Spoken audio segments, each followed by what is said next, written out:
सुना हमारे प्रोटेस्ट का। अंदर वॉशरूम जा रहे हैं क्योंकि वहाँ पानी है। तो ये बात की यूनिवर्सिटी है, हमारी यूनिवर्सिटी। मैं कौन हूँ उस यूनिवर्सिटी में, किस लिए लड़ रही हूँ? मैं प्रोफेसर हूँ, मैं क्या हूँ? भैया हम लोगों का वजूद नहीं है। अंदर गए वॉशरूम जाने के लिए, अंदर से वाइस चांसलर का मुद्दा और लोकल के आज पीछे आप अभी के अभी देखिए और फुटेज निकालिए। पीछे आकर एक सेकंड लिख नहीं रही रिकॉर्ड हो रहा है, बता दीजिए। इसके बाद आपको लिखना पड़ेगा ऐसे इसके अंत के अंदर कितना गलती है आ रहे हमारे पीछे। आप फुटेज निकालिए, देखिए जैसे दरवाजे के पास निकले ऐसे पीछे पीछे पीछे पीछे मेरे चलते आ रहे हैं। मैं ऐसे चलती आ रही हूँ, बिल्कुल मेरे पीछे न चलते आ रहे हैं। क्या गंद मचा रखा है, मारो ने पूरी यूनिवर्सिटी बर्बाद कर दी है। प्रॉक्टर ने वाइस चांसलर ने आज पेपर को उठा मैडम लिखिए ना आपकी दौलतराम कॉलेज के बाहर लगाओ, यहाँ से गंद उठाओ। उसके साथ तुम्हारा है ना, यहाँ से अपना गंद उठाओ। क्या मतलब गंद उठाओ? हमने चमारों ने यूनिवर्सिटी बर्बाद करके रखी है। हमने बर्बाद, जिनको बर्बाद किया है, जिनके साथ अत्याचार हुआ है, जो क्रिमिनल है उसको अपने पोस्ट पे बिठा रखा है। हम कहाँ जाए? और पीछा करते करते आके फिर यहाँ पे मुझे धमकाया।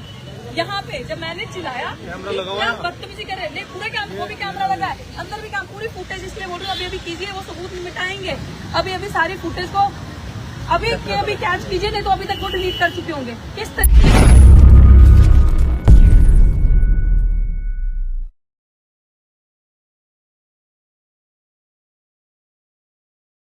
क्या लगता है लगातार मनुवादियों के द्वारा जो डॉक्टर रितु को जो ऐसे धरना प्रदर्शन के मामले में जो धमकाया जा रहा है, वो मारा जा रहा है, घेरा जा रहा है, इससे क्या मैसेज जाता है लोगों में? इससे मैसेज ये जाता है कि एकलव्य का कॉन्सेप्ट आज भी जिंदा है।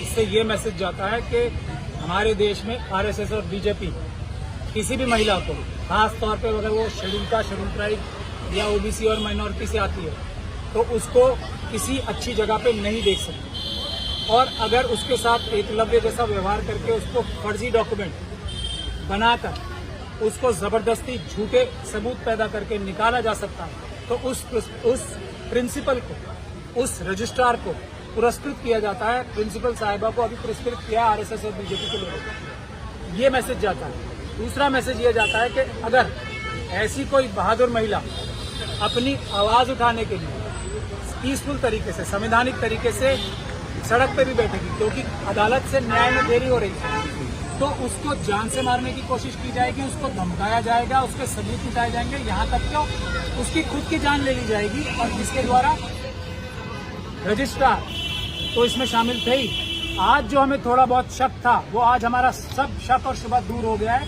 कि डॉक्टर रितु को फर्जीवाड़ा करके निकालने की साजिश में सिर्फ दौलतराम कॉलेज की प्रिंसिपल इन्वॉल्व नहीं थी, हाईएस्ट लेवल से, वाइस चांसलर के लेवल से, प्रॉक्टर के लेवल से लोग इन्वॉल्व थे। और उस साजिश की वजह से डॉक्टर रितु को निकाला गया था। इसीलिए आज तक वो प्रोफेसर, वो प्रिंसिपल वहां पर प्रिंसिपल बनी बैठी है, जिसके खिलाफ चार्जशीट है फर्जीवाड़ा और धोखाधड़ी करने का। ये इससे और साफ सबूत आ गया कि वाइस चांसलर की इशारे पे ये सारे काम किए गए, प्रॉक्टर के इशारे पे ये सारे काम किए गए, और वाइस चांसलर और प्रॉक्टर के इशारे पे। और मैं समझ सकता हूं कि वाइस चांसलर और प्रॉक्टर अपने आप इतनी हिम्मत नहीं जुटा सकते जब तक उनको आरएसएस हेडक्वार्टर से पूरा सहयोग नहीं होगा कि डॉक्टर रितु की आवाज अगर तुम वैसे नहीं दबा पा रहे, डॉक्टर रितु जो पीसफुल प्रोटेस्ट कर रही है, उससे पूरे देश में नहीं पूरी दुनिया में ऐसा एक संदेश जा रहा है उनकी आवाज के लिए, उनकी आवाज से आवाज मिलाने के लिए पूरी दुनिया से लोग जुड़ रहे हैं, तो उनकी आवाज ही खत्म कर दी जाए। आज उनको मारने के लिए कोशिश की जा रही है, ये धमकियां दी जा रही है कि यहाँ से तुम उठ जाओ। ऐसा कौन सा भारतीय संविधान में प्रावधान है कि इस तरीके से धमकाने के लिए प्रॉक्टर और वाइस चांसलर अपने मसलमैन भेजेंगे? ये है देश की सच्चाई। सर, डीयू जैसे इतने बड़े संस्थान पे जाति उत्पीड़न का मामला आता है, तो ये इसके पीछे किसका हाथ हो सकता है? डॉक्टर सविता राय को अभी तक अरेस्ट नहीं किया जा रहा है, धरने का 16वां दिन हो गया। अरेस्ट करने की तो बात ही भूल जाइए। एक चार्जशीटेड क्रिमिनल जिसको प्रिंसिपल नहीं, प्रिंसिपल की छाया बनने का भी अधिकार नहीं होना चाहिए, जो फर्जीवाड़ा करे, जो डॉक्यूमेंट फोर्ज करके एक प्रोफेसर को, एक होनहार सबसे अच्छी प्रोफेसर को निकालने की साजिश करे रजिस्ट्रार के साथ मिलकर, उसको प्रिंसिपल का पी भी उसके नाम के आगे नहीं लगना चाहिए। उसको अरेस्ट करना तो दूर, उसको पुरस्कृत कौन कर रहा है? आरएसएस। ये है सच्चाई। उसको इनाम दिया गया था अभी टीचर्स डे पे। ऐसे टीचर्स चाहिए ना आरएसएस को। यही एकलव्य की प्रथा को बढ़ाने वाले टीचर्स तो आरएसएस को चाहिए। तो उनसे ऐसे लोगों को पुरस्कृत किया जा रहा है। अरेस्ट की तो सवाल ही नहीं उठता, उसको प्रिंसिपल से हटाया नहीं गया, अरेस्ट नहीं किया गया, लेकिन उसे पुरस्कार दिए जा रहे हैं और उस पुरस्कार की साजिश का हिस्सा ये है, उसको पुरस्कार दिया जा रहा है। और आज साजिश में जो डॉक्टर हैं और वाइस चांसलर हैं वो अपने मसलमैन भेजकर इसको मारने की कोशिश कर रहे हैं डॉक्टर रितु को। तो मैं आज जो भी देश में इतना सा भी न्याय प्रिय और सच्चाई प्रिय, इतना सा भी संविधान में विश्वास करने वाला व्यक्ति है, उसका फर्ज है कि वो अब सड़कों पे आए और आरएसएस की इस दमनकारी सरकार को के खिलाफ आवाज उठाए संवैधानिक तरीके से। डॉक्टर रितु का न्याय डॉक्टर रितु का न्याय नहीं है, हर एक महिला का न्याय है, हर एक उस पीड़ित का न्याय है जो आईआईटी में दो बच्चों ने अभी सुसाइड किया। आज मैंने देखा है कि यूपी में पिछले 2 दिनों में और कल एक और, जो यूपी ट्रांसपोर्ट में काम करने वाले एक यादव साहब हैं, 2 यादव समाज के लोगों ने 2 लोगों ने आत्महत्या की है। ये क्या करवा रहे हैं हमारे लोगों के साथ, बहुजनों के साथ क्या करा रहे हैं? धक्का दे दे के उनसे सुसाइड करा रहे हैं। ये खड़ी है, सुसाइड नहीं करना चाहती है, लड़के जीतना चाहती है, तो इसको मार देंगे। मतलब सुसाइड भी एक तरह से वो मर्डर ही करा रहे हैं ना। ये सुसाइड नहीं करेगी तो इसको जान से मार देंगे।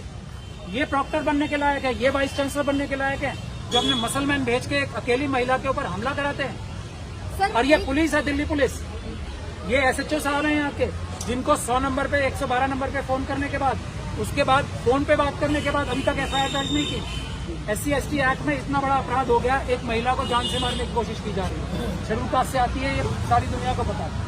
एसएचओ साहब अभी तक एफआईआर दर्ज नहीं करेंगे, डीसीपी साहब सो रहे हैं अभी तक, न सुरक्षा इसको प्रदान की गई है। कोर्ट में झूठी रिपोर्ट बना के देते हैं कि इसकी जान को कोई खतरा नहीं है, और प्रॉक्टर जब इसके ऊपर हमला करा रही है, वाइस चांसलर इसके ऊपर हमला करा रहे हैं, तो इसकी जान को खतरा ही नहीं है। ये है दिल्ली पुलिस के भ्रष्ट अधिकारी, जो अमित शाह जी के कहने पे इस तरीके का झूठी रिपोर्टें बनाते हैं, कोर्ट को झूठ बोलते हैं, लेकिन जब कोर्ट भी ऑर्डर करे तो उसको भी नकारते हैं।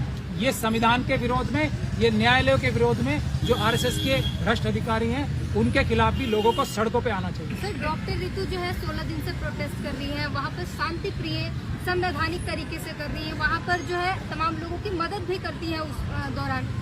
उसके बाद जो है इनको किस तरीके की प्रताड़ना देने की कोशिश की जा रही है कि वॉशरूम के लिए सारे दरवाजे बंद कर दिए गए, पानी रोक दिया गया, ये क्या दर्शाने की कोशिश की जा रही है? ये आज से हो रहा है, ये आज से हो रहा है, ये 10 दिन से हो रहा है, ये क्या 16 दिन से हो रहा है, ये हजारों साल से हो रहा है। पानी ना पीने देना, खाना ना खाने देना, सड़कों पे ना चलने देना, ये आज से हो रहा है। ये उसी को दोहराया जा रहा है, जो आरएसएस की मानसिकता है वो इसी से साबित हो रही है। बाबा साहब डॉक्टर भीमराव अंबेडकर ने जो महान आंदोलन किया था, वो डॉक्टर रितु को करने पे मजबूर किया जा रहा है। पानी पीने के लिए लड़ाई करनी पड़ेगी इसे, पानी पीने के लिए, वॉशरूम जाने के लिए, सड़क पे चलने के लिए, इसको लड़ाई करनी पड़ेगी, अपनी जान हथेली पे रखनी पड़ेगी।